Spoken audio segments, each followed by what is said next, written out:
need to know. News time is 8 minutes after 8 o'clock on this Monday. Top of the morning from the newsroom of Regional Radio and DeWittDailyNews.com. I'm Seth Lawrence with this expanded 8 o'clock newscast. We stream to Facebook and YouTube, brought to you by Peterson Insurance, your Pekin Insurance agent in Clinton. June is Men's Mental Health Month, and a local mental health professional is offering encouragement to the men out there. Tony Kirkman is the director of the Piatt County Mental Health Center and tells Regional Radio men are often told to suppress their emotions, and when it comes time to deal with trauma or anxiety, they don't know where to turn. Yeah, I think we don't do well with it. If we're looking at the population, the statistics, they say 20% of U.S. adults have experienced or will experience a mental health episode within the next year. And so, like anything else, if we would experience a medical condition, we probably should have that addressed. But sadly, as you mentioned, Seth, mental health does have a stigma, a strong stigma with men because, we've been told real men don't cry, just rub some dirt in it. Don't stop and ask for directions. All of the classic cliches that we try to jam into our young men that are developing. And then when they experience that, the reality is that they have a finite capacity, whether that's physical or emotional or mental, and we find out that we are beyond our capacity. One, we feel shame because we don't feel like we can ask for those things. And then secondly is because other men don't come forward and tell their stories. We don't even know where to start to get those issues addressed. For Kirkman, people are designed to be social and be in a community, and that includes men. If therapy is necessary for you, he advocates for that, but also encourages men to connect with one another. Well, isn't our defined role to be protector and guardian, and we don't have time to deal with our issues. We're supposed to kind of sit back and be the protector of what's entrusted to us. And so whether that's property or people, so we're not really even supposed to focus in on us. And so I guess for me is, I appreciate, Seth, what needs to happen between men is what happened between you and I, where we just kind of talk about our stories and, talk about how to address our wellness. I'm not ashamed to say that I've participated in therapy. I think it's a good experience because, as I said earlier, is I have a limited capacity. And when things happen to me that are beyond my control and beyond my ability to have resources available to address them, and I don't want to make it spiritual, but I within myself am not enough to address everything that life throws at me. Mm-hmm. And I believe that we are designed to be social and to be within community. And I think regardless if you have a faith tilt or if you just study, Abraham Maslow, like we need to belong. Mm-hmm. And so, yeah, I just think that's a long stigma that's been held with men for many, many generations. Men are far more likely to be incarcerated and are more likely to commit suicide. Kirkman believes one thing men can do for one another is show boys how to be men. We do have a very large incarceration rate for males. One is we're more prone to commit violent acts. That's one of the reasons why death by suicide is higher, is because men typically will choose more lethal means. So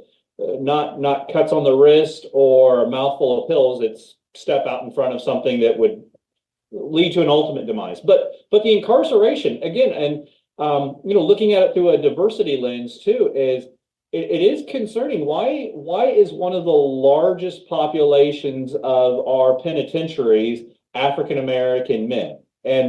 And while I think there's a lot of social cues to that that could explain partial parts of it, I think one of the leading parts is that in that community, you have a lot of absent fathers. You have a lot of community members and strong women raising young men, which is great and fantastic, but you cannot deny the stats. There is a lower an incident of males being in the house for the long run to show young men what it is to be a real man. And I'm not saying aggressive, authoritative. I'm saying being responsible, being socially conscious, being realizing your words have power, learning how to love appropriately, conflict management, all that stuff. I think one of the biggest things that we could do as men is mentor younger men, because many of them do not have a navigator, and we're learning by trial and error. Kirkman encourages men to be the first to speak out in a peer-to-peer situation to talk about tough topics. He says you never know where those conversations will lead.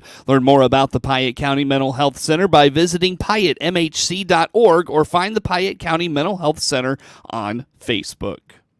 Social Security is promoting identity theft prevention, and if you happen to become a victim, what you can do in that circumstance. If you're a victim of identity theft, you may never even knew it happened. Jack Myers with Social Security explains, if a scammer contacted you directly and stole your money, the impact is immediately clear. You may notice they bought items with your credit cards or bank accounts or even obtained new credit in your name. How do you spot identity theft, though? Myers encourages keeping track of your mail for missing bills or other documents, and review credit card and bank statements for unauthorized transactions. So there are a lot of things they can do with your information.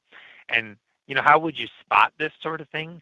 Well, you really just kind of have to keep track of all different sorts of things. Watch your mail. If there's something that doesn't show up that you're expecting, a bill, for example, that's a little bit of a red flag. Or if something does show up that you weren't expecting, if they used your actual address, pay attention to that. Don't just shrug it off and say, well, I don't have an account with XYZ company. Why would I get a bill from them? You need to pay close attention to that and look into that. You also should be looking at your credit reports regularly to make sure that they don't include accounts that you haven't opened. And you can get that through a website, www.annualcreditreport.com. There are 3 main credit reporting agencies. It's Equifax, TransUnion, and Experian, and you can get one report from each of those companies free every year. So you could do them all at once, or you could stagger them throughout the year to keep a real good eye on your credit and what open accounts are out there for you.